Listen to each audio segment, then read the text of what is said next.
വിശദമായ വാർത്തകളിലേക്ക്. ബിജെപിക്കൊപ്പം പോയ നിതീഷ് കുമാറിനെതിരെ ജെഡിയുവിൽ വിമത നീക്കം. പാർട്ടിയോട് ആലോചിക്കാതെ നിതീഷ് എടുത്ത വ്യക്തിപരമായ തീരുമാനമെന്ന് മുതിർന്ന നേതാവ് ശരത് യാദവിന്റെ നേതൃത്വത്തിൽ ദില്ലിയിൽ യോഗം ചേർന്ന് നിതീഷ് വിരുദ്ധപക്ഷം ആരോപിച്ചു. നിതീഷ് കുമാറുമായുള്ള ബന്ധം കേരള ഘടകം ഉപേക്ഷിച്ചുവെന്നും ഫാസിസത്തിനെതിരായ പോരാട്ടത്തിനായി രാജ്യസഭാംഗത്വം രാജിവെക്കാൻ തയ്യാറാണെന്നും MP വീരേന്ദ്രകുമാറും പറഞ്ഞു.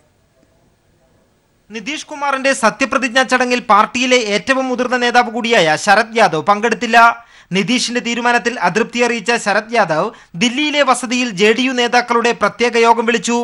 MPമാരായ Ali Anwar Ansari, MP Veerendrakumar, party general സെക്രട്ടറിമാരായ അരുൺകുമാർ, ജാവേദ് റസാഖ് എന്നിവരാണ് യോഗത്തിൽ പങ്കെടുത്തത്. നിതീഷ് വ്യക്തിപരമായി എടുത്ത തീരുമാനത്തിന് ഒപ്പം നിൽക്കില്ലെന്നും 2 ദിവസത്തിനകം ഭാവി പരിപാടികൾ തീരുമാനിക്കുമെന്നും യോഗത്തിന് ശേഷം വിമത നേതാക്കൾ പറഞ്ഞു. जो कुछ उलटफेर हुआ है और पार्टी का स्टैंड पुराना स्टैंड चेंज हुआ है. രാവിലെ ശരത് യാദവുമായി കൂടിക്കാഴ്ച നടത്തിയ വീരേന്ദ്രകുമാർ കേരള ഘടകത്തിന്റെ നിലപാട് അറിയിച്ചു. ഫാസിസത്തെ എതിർക്കാനും മതേതരത്വം സംരക്ഷിക്കാനുമുള്ള പാർട്ടി തീരുമാനം നിതീഷ് അട്ടിമറിച്ചുവെന്ന് വീരേന്ദ്രകുമാർ കുറ്റപ്പെടുത്തി. ഫാസിസത്തിനെതിരായ പോരാട്ടത്തിനായി രാജ്യസഭാംഗത്വം രാജിവെക്കാൻ തയ്യാറാണെന്നും വീരേന്ദ്രകുമാർ വ്യക്തമാക്കി. ഈ ഫാസിസത്തിനെതിരായിട്ടുള്ള പോരാട്ടത്തിൽ രാജ്യസഭ എന്നൊരു പ്രശ്നമാണ്. വേണമെങ്കിൽ വെക്കും, എന്നാൽ ഇതുവരെ കോംപ്രമൈസ് ചെയ്യില്ല. കേരളത്തിൽ സംസ്ഥാന കൗൺസിൽ യോഗം ചേർന്ന് ഉചിതമായ തീരുമാനമെടുക്കുമെന്നും വീരേന്ദ്രകുമാർ പറഞ്ഞു. അതേസമയം ശരത് യാദവ് കോൺഗ്രസ് ഉപാധ്യക്ഷൻ രാഹുൽ ഗാന്ധിയുമായും ചർച്ച നടത്തി. കൂടുതൽ നേതാക്കളെ ഒപ്പം കൊണ്ടുവരാനുള്ള ശ്രമത്തിലാണ് ശരത് യാദവ്. നിതീഷ് കുമാറിന്റെ തീരുമാനത്തിനെതിരെ പാർട്ടിക്കകത്തു തന്നെയുള്ള ഭിന്നതകൾ മറനീക്കി പുറത്തുവരികയാണ്. ശരത് യാദവിന്റെ നേതൃത്വത്തിലുള്ള ഈ വിമത നീക്കം ശക്തിപ്പെടുമോ എന്നുള്ള കാര്യം വരും ദിവസങ്ങളിൽ വ്യക്തമാകും. ശരത് യാദവിന്റെ വസതിക്ക് മുന്നിൽ നിന്നും ക്യാമറാമാൻ നയൻ ദേവരാജിനൊപ്പം M സന്തോഷ്. നിതീഷ് കുമാറിന്റേത് അവസരവാദ നിലപാടെന്ന് കോടിയേരി ബാലകൃഷ്ണൻ. JDU UDF വിട്ടു വന്നാൽ LDFിൽ എടുക്കുന്ന കാര്യം പരിഗണിക്കും. JDUവിനോടുള്ള രാഷ്ട്രീയ സമീപനം അവരുടെ നിലപാടുകൾക്കനുസൃതമായിരിക്കുമെന്നും കോടിയേരി ബാലകൃഷ്ണൻ പറഞ്ഞു. ഈ നിതീഷ് കുമാറിൻ്റെ പാർട്ടി ജനതാദൾ U ഇന്ന് കേരളത്തിൽ UDFിൻ്റെ കൂടെയാണ് പ്രവർത്തിച്ചുകൊണ്ടിരിക്കുന്നത്. ഈ സന്ദർഭത്തിൽ കേരളത്തിലെ ജനതാദൾ U, വീരേന്ദ്രകുമാറിൻ്റെ നേതൃത്വത്തിലുള്ള ജനതാദൾ U ഏത് നിലപാടാണ് സ്വീകരിക്കാൻ പോകുന്നത് എന്നവർ വ്യക്തമാക്കേണ്ടതായിട്ടുണ്ട്. ഇന്ന് നിതീഷ് കുമാറിൻ്റെ കൂടെ നിന്നുകൊണ്ട് വീരേന്ദ്രകുമാർ ഉയർത്തിപ്പിടിക്കുന്ന രാഷ്ട്രീയം സംരക്ഷിക്കാൻ കഴിയില്ല. ഈ പശ്ചാത്തലത്തിൽ ഞങ്ങൾക്ക് ജനതാദൾ യുവിനോടുള്ള സമീപനം അവരെടുക്കുന്ന രാഷ്ട്രീയം നോക്കിയിട്ടാണ്. ഇത് വ്യക്തിപരമല്ല. അവർ എന്ത് രാഷ്ട്രീയ നിലപാട് സ്വീകരിക്കും അതിൻ്റെ അടിസ്ഥാനത്തിലായിരിക്കും വീരേന്ദ്രകുമാർ വിഭാഗവുമായിട്ട് ഞങ്ങൾ ബന്ധം സ്ഥാപിക്കാൻ ഉദ്ദേശിക്കുന്നത്. ജനതാദൾ UDF വിടണം. BJPയുമായിട്ടുള്ള ബന്ധപ്പെട്ടിരിക്കുന്ന നിതീഷ് കുമാറുമായുള്ള ബന്ധവും വിച്ഛേദിക്കണം. അങ്ങനെ ബന്ധം വിച്ഛേദിച്ച് പുറത്തു വരികയാണെങ്കിൽ ജനതാദൾ യുവിനെ ഇടതുപക്ഷങ്ങളിൽ എടുക്കുന്ന കാര്യം ആ സന്ദർഭത്തിൽ CPIM ചർച്ച ചെയ്യും, ഇടതുപക്ഷ ജനാധിപത്യ മുന്നണിയും ചർച്ച ചെയ്യും. മഹാസഖ്യത്തിൽ നിന്ന് പുറത്തുവന്ന നിതീഷ് കുമാർ BJP പിന്തുണയോടെ ബീഹാർ മുഖ്യമന്ത്രിയായി സത്യപ്രതിജ്ഞ ചെയ്തു. ഉപമുഖ്യമന്ത്രിയായി സുശീൽ കുമാർ മോഡിയും സത്യപ്രതിജ്ഞ ചെയ്ത് അധികാരമേറ്റു. നിതീഷ് സർക്കാർ നാളെ വിശ്വാസ വോട്ട് തേടും. 132 MLAമാരുടെ പിന്തുണയുണ്ടെന്നാണ് നിതീഷ് കുമാർ പക്ഷത്തിന്റെ അവകാശവാദം. ബീഹാറിന്റെ വികസനത്തിന് വേണ്ടിയാണ് താൻ തീരുമാനമെടുത്തതെന്ന് സത്യപ്രതിജ്ഞയ്ക്ക് ശേഷം നിതീഷ് കുമാർ പ്രതികരിച്ചു. ബീഹാർ മുഖ്യമന്ത്രി പദം രാജിവെച്ച 17 മണിക്കൂർ തികയും മുമ്പാണ് BJP പിന്തുണയോടെ നിതീഷ് കുമാർ വീണ്ടും മുഖ്യമന്ത്രിയായി തിരിച്ചെത്തിയത്. പട്ന രാജ്ഭവനിൽ 13 മിനിറ്റ് മാത്രം നീണ്ടുനിന്ന ചെറുചടങ്ങിൽ ഗവർണർ കേസരിനാഥ് ത്രിപാഠി സത്യവാചകം ചൊല്ലിക്കൊടുത്തു. മുഖ്യമന്ത്രിയായി നിതീഷ് കുമാർ ആദ്യം സത്യപ്രതിജ്ഞ ചെയ്തു. തൊട്ടുപിന്നാലെ BJP നേതാവ് സുശീൽ കുമാർ മോദി ഉപമുഖ്യമന്ത്രിയായും സത്യവാചകം ചൊല്ലി സ്ഥാനമേറ്റു. കൂടുതൽ മന്ത്രിമാർ സ്ഥാനമേൽക്കുമെന്ന് അഭ്യൂഹമുണ്ടായെങ്കിലും അതുണ്ടായില്ല. ബീഹാർ നിയമസഭയിലെ ഏറ്റവും വലിയ ഒറ്റക്കക്ഷിയായ RJDയുമായി മന്ത്രിസഭാ രൂപീകരണത്തിന് ഗവർണർ 11 മണിക്ക് കൂടിക്കാഴ്ച നടത്താനിരിക്കെ അതിന് 1 മണിക്കൂർ മുമ്പായിരുന്നു നിതീഷിന്റെ സത്യപ്രതിജ്ഞ. നാളെ പുതിയ സർക്കാർ നിയമസഭയിൽ വിശ്വാസ വോട്ടെടുപ്പ് തേടും.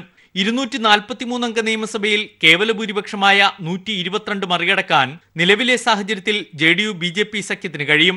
വിശ്വാസ വോട്ടെടുപ്പിന് ശേഷം പുതിയ സഖ്യത്തിന് 129 MLAമാരുടെ പിന്തുണയുണ്ട്. വിശ്വാസ വോട്ടെടുപ്പിന് ശേഷം മന്ത്രിസഭാ പുനഃസംഘടന നടത്തും.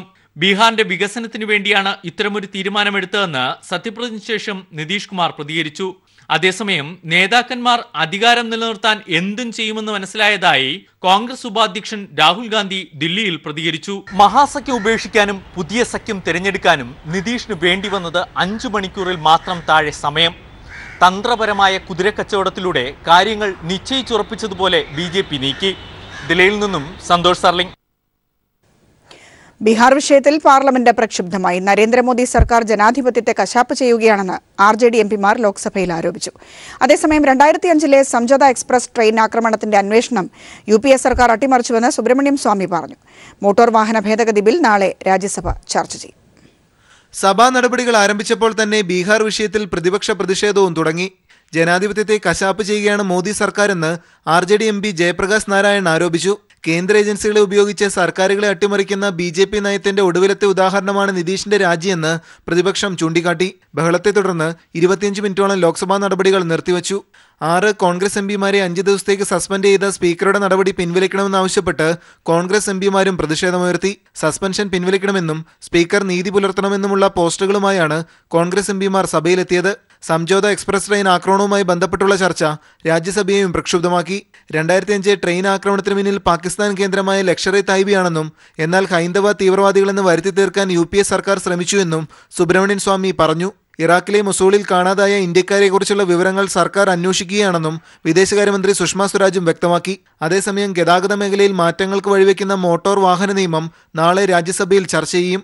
News bureau, Delhi. നടി ആക്രമിക്കപ്പെട്ട സംഭവവുമായി ബന്ധപ്പെട്ട് ഗായിക റിമി ടോമിയെ പോലീസ് ചോദ്യം ചെയ്തു. ദിലീപുമായുള്ള സാമ്പത്തിക ഇടപാടുകൾ സംബന്ധിച്ചും ഫോൺ വിളികൾ സംബന്ധിച്ചുമാണ് അന്വേഷണ സംഘം ചോദിച്ചറിഞ്ഞത്.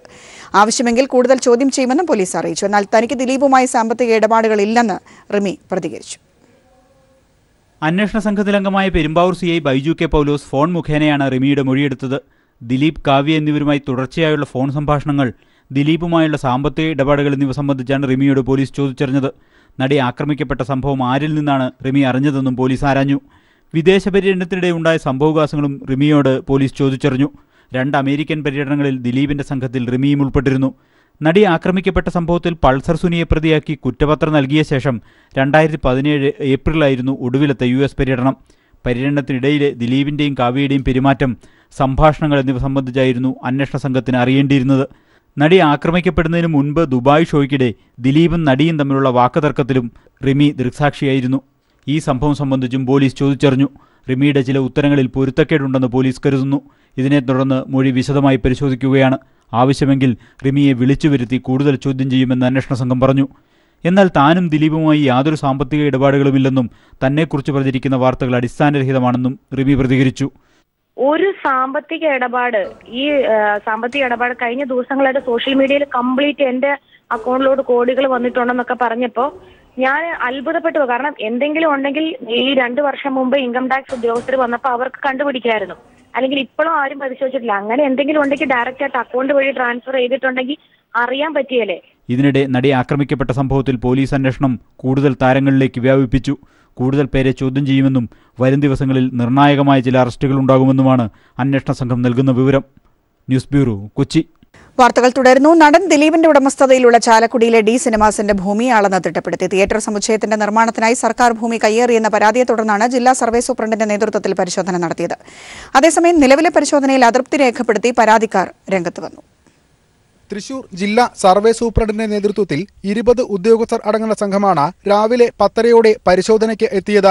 ദിലീപിന്റെ ഉടമസ്ഥതയിലുള്ള ഭൂമിയുടെ സമാന സർവേ നമ്പറുകളുള്ള ഭൂമികളിലാണ് ആദ്യം അളവ് നടന്നത്. ഉച്ചയോടെ കയ്യേറ്റം ആരോപിക്കപ്പെടുന്ന തിയേറ്ററിന് പിൻവശത്ത് സർവേ തുടങ്ങി. കണ്ണമ്പുഴ ക്ഷേത്രത്തോട് ചേർന്നുള്ള ചാലക്കുടി പുഴയോരത്തെ കനാലാണ് കയ്യേറിയെന്ന പരാതിയുള്ളത്. 80 സെന്റിൽ പ്രവർത്തിക്കുന്ന തിയേറ്ററിന്റെ നിർമ്മാണത്തിനായി 35 സെന്റ് പുറമ്പോക്കാണ് കയ്യേറിയതെന്ന് പരാതിക്കാർ ആരോപിച്ചിരുന്നു. 3:30 സർവേ നടപടികൾ പൂർത്തിയാക്കി ഉദ്യോഗസ്ഥർ മടങ്ങി. ഒരാഴ്ചക്കുള്ളിൽ സർവേ സംബന്ധിച്ച റിപ്പോർട്ട് കളക്ടർക്ക് നൽകും. ബസ്സുടമസ്ഥന്മാർക്ക് എല്ലാവർക്കും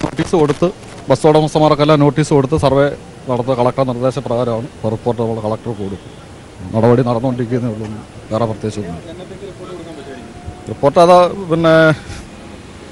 താമസിയാതെ തന്നെ റിപ്പോർട്ട് കൊടുക്കും. അതേസമയം കയ്യേറ്റം സംബന്ധിച്ച പരിശോധന നടത്തുന്നതിനെക്കുറിച്ച് അറിയിപ്പ് ലഭിച്ചില്ലെന്നും നിലവിലെ സർവേയിൽ അതൃപ്തിയുണ്ടെന്നും പരാതിക്കാർ ആരോപിച്ചു. ജില്ലാ സർവേ സൂപ്രണ്ടിന്റെ റിപ്പോർട്ടിന്റെ അടിസ്ഥാനത്തിലാവും ജില്ലാ കളക്ടർ റവന്യൂ മന്ത്രിക്ക് റിപ്പോർട്ട് നൽകുക. News bureau, Thrissur. ദിലീപിന് ജയിലിൽ പ്രത്യേക സൗകര്യങ്ങൾ നൽകുന്നില്ലെന്ന് ADGP R ശ്രീലേഖ. ഇത് സംബന്ധിച്ചുള്ള വാർത്ത എങ്ങനെ പുറത്തു വന്നുവെന്ന കാര്യം അന്വേഷിക്കുമെന്നും ശ്രീലേഖ വ്യക്തമാക്കി. അതൊന്നും എനിക്കറിയില്ല അതിനെപ്പറ്റി. നിങ്ങൾ പത്രക്കാർ പറയുന്നതല്ലാതെ അതിനെക്കുറിച്ച് ഒരു വാർത്തയും കിട്ടിയിട്ടില്ല എനിക്ക്. ഒരു ഇൻഫർമേഷനും കിട്ടിയിട്ടില്ല. പത്രത്തിൽ കൂടെയുള്ള ന്യൂസേ ഉള്ളൂ. അതിനെക്കുറിച്ച് എന്താണെന്ന് വെച്ചാൽ അന്വേഷിക്കുന്നത്. എൻ്റെ അറിവിലില്ല.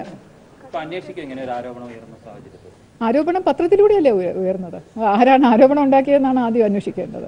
എൻ്റെ അറിവിൽ ഇങ്ങനെ ഒരു പ്രശ്നം ഉണ്ടായിട്ടില്ല. തിരികെ വാർത്തകളിലേക്ക്. ആക്രമിക്കപ്പെട്ട നടിക്കെതിരെ മോശം പരാമർശം നടത്തിയെന്ന പരാതിയിൽ മുൻ DGP TP സെൻകുമാറിനെതിരെ അന്വേഷണത്തിന് ഉത്തരവ്. വിമൻ ഇൻ കളക്ടീവ് സിനിമ നൽകിയ പരാതിയുടെ അടിസ്ഥാനത്തിലാണ് അന്വേഷണം. ADGP B സന്ധ്യയ്ക്കാണ് അന്വേഷണ ചുമതല. ആക്രമിക്കപ്പെട്ട നടിക്കെതിരെ മോശം പരാമർശം നടത്തിയെന്ന പരാതിയെ തുടർന്നാണ് മുൻ DGP സെൻകുമാറിനെതിരെ അന്വേഷണത്തിന് DGP ലോക്നാഥ് ബെഹ്റ ഉത്തരവിട്ടത്. സിനിമാ മേഖലയിൽ പ്രവർത്തിക്കുന്ന സ്ത്രീകളുടെ കൂട്ടായ്മയായ വുമൺ ഇൻ സിനിമ കളക്ടീവ് എന്ന സംഘടന നൽകിയ പരാതി പരിഗണിച്ചാണ് അന്വേഷണത്തിന് ഉത്തരവിട്ടത്. ADGP B സന്ധ്യയുടെ മേൽനോട്ടത്തിൽ IG മനോജ് എബ്രഹാമായിരിക്കും വിഷയം അന്വേഷിക്കുക. ഒരു മലയാളം ഓൺലൈൻ മാസികയ്ക്ക് സെൻകുമാർ നൽകിയ അഭിമുഖത്തിനിടയിലാണ് വിവാദ പരാമർശങ്ങൾ നടത്തിയതെന്നാണ് ആരോപണം. സമാന അഭിമുഖത്തിൽ മതസ്പർദ്ധ വളർത്തുന്ന പരാമർശം നടത്തിയതിന് സെൻകുമാറിനെതിരെ കേസെടുത്ത് അന്വേഷണം നടക്കുന്നുണ്ട്. ഈ കേസിൽ സെൻകുമാർ ഹൈക്കോടതിയിൽ നിന്നും ഇടക്കാല മുൻകൂർ ജാമ്യം നേടിയിട്ടുമുണ്ട്. ഈ ഘട്ടത്തിലാണ് സ്ത്രീത്വത്തെ അപമാനിച്ചതുമായി ബന്ധപ്പെട്ട പുതിയ കേസ് സെൻകുമാറിനെതിരെ വന്നിരിക്കുന്നത്. News bureau, Thiruvananthapuram. കോവളം കൊട്ടാരം സ്വകാര്യ ഗ്രൂപ്പിന് കൈമാറാൻ സർക്കാർ തീരുമാനം. മന്ത്രിസഭാ യോഗമാണ് തീരുമാനം കൈക്കൊണ്ടത്. ഉടമസ്ഥാവകാശം സർക്കാരിൽ നിലനിർത്തിയാകും കൈമാറ്റം നടത്തുക. കൈവശാവകാശം മാത്രമാകും സ്വകാര്യ കമ്പനിയായ RP ഗ്രൂപ്പിന് നൽകുക. PSCയിലെ 7 അംഗങ്ങളുടെ ഒഴിവ് നികത്താനും മന്ത്രിസഭാ യോഗം തീരുമാനിച്ചു. പൈതൃക സ്മാരകമായ കോവളം കൊട്ടാരവും അനുബന്ധ 63 ഏക്കറും സ്വകാര്യ കമ്പനിയായ RP ഗ്രൂപ്പിന് കൈമാറാനാണ് മന്ത്രിസഭാ യോഗം തീരുമാനിച്ചത്. ഉടമസ്ഥാവകാശം സർക്കാരിൽ നിലനിർത്തും. സിവിൽ കേസ് ഫയൽ ചെയ്യാനുള്ള അധികാരവും സർക്കാരിനുണ്ടാകും. കൈവശാവകാശം മാത്രമാണ് സ്വകാര്യ കമ്പനിക്ക് ഉണ്ടാവുക. സ്വകാര്യ ഗ്രൂപ്പിന് അനുകൂലമായി സുപ്രീം കോടതിയുടെയും ഹൈക്കോടതിയുടെയും വിധിയുടെ അടിസ്ഥാനത്തിൽ കൂടിയാണ് സർക്കാർ തീരുമാനം. കൊട്ടാരം ഏറ്റെടുക്കുന്നതുമായി ബന്ധപ്പെട്ട് കോടതിയിൽ പോകേണ്ട എന്ന അറ്റോർണി ജനറലിന്റെയും അഡ്വക്കേറ്റ് ജനറലിന്റെയും നിയമോപദേശവും സർക്കാരിന് നേരത്തെ ലഭിച്ചിരുന്നു. 1970-ലാണ് സംസ്ഥാന സർക്കാർ കോവളം കൊട്ടാരവും അനുബന്ധ സ്ഥലവും ഇന്ത്യ ടൂറിസം വികസന കോർപ്പറേഷന് കൈമാറുന്നത്. അവർക്കും കൈവശാവകാശം മാത്രമാണ് നൽകിയിരുന്നത്. പിന്നീട് ലീല ഗ്രൂപ്പും തുടർന്ന് രവിപിള്ളയുടെ ഉടമസ്ഥതയിലുള്ള RP ഗ്രൂപ്പും സ്വന്തമാക്കി. 2004-ൽ സംസ്ഥാന സർക്കാർ കൊട്ടാരവും സ്ഥലവും ഏറ്റെടുക്കാൻ തീരുമാനിക്കുകയും 2005-ൽ നിയമപരിരക്ഷ നൽകാൻ നിയമം കൊണ്ടുവരികയും ചെയ്തു. ഇതോടെയാണ് കോവളം കൊട്ടാരം സംബന്ധിച്ച നിയമപോരാട്ടം ആരംഭിച്ചത്. കോവളം കൊട്ടാരം കൈമാറാനുള്ള തീരുമാനത്തിനു പുറമെ PSCയിലെ 7 അംഗങ്ങളുടെ ഒഴിവ് നികത്താനും മന്ത്രിസഭാ യോഗം തീരുമാനിച്ചു. PH Ismail, advocate Roshan Roy, doctor KP Sajilal, PK Vijayakumar, doctor D Rajan, TR Anilkumar, Muhammad Mustafa എന്നിവരാണ് പുതിയ അംഗങ്ങൾ. News bureau, Thiruvananthapuram. കോവളം കൊട്ടാരം കൈമാറിയതിൽ നിയമവിരുദ്ധമായി ഒന്നുമില്ലെന്ന് കാനം രാജേന്ദ്രൻ. CPI കൂടിയാണ് കൈമാറാനുള്ള തീരുമാനം കൈക്കൊണ്ടതെന്നും കാനം പറഞ്ഞു. CPIക്ക് പ്രത്യേകിച്ചല്ല, ക്യാബിനറ്റ് എടുത്ത തീരുമാനം CPIയുടെ കൂടെ തീരുമാനം അല്ലല്ല, ഒരു വിയോജിപ്പില്ല. അതായിക്കോട്ടെ, അതിപ്പോൾ സർക്കാർ എടുത്ത തീരുമാനമല്ലേ. ഇപ്പോൾ ഇന്ത്യ ഗവൺമെൻറ്റിൻ്റെ പോളിസി അനുസരിച്ച് സ്വകാര്യ വ്യക്തികൾക്ക് കൈമാറിയ സ്ഥാപനമാണ്. അതിന് കേരളത്തിലെ ഗവൺമെൻറ് ഇതിനെ സംബന്ധിച്ചുള്ള ഒരു നിയമം കൊണ്ടുവന്നു. ആ നിയമം ഹൈക്കോടതി, സുപ്രീം കോടതി അത് റദ്ദ് ചെയ്തു. സുപ്രീം കോടതി അവർക്ക് പൊസഷൻ കൊടുത്തിരിക്കുകയാണ്. കേരള ഗവൺമെൻറ്റിൻ്റെ ഉടമസ്ഥാവകാശം നിലനിർത്തിക്കൊണ്ടാണ് ഇപ്പോൾ അവർക്കിത് കൈമാറിയിരിക്കുന്നത്. അതിൽ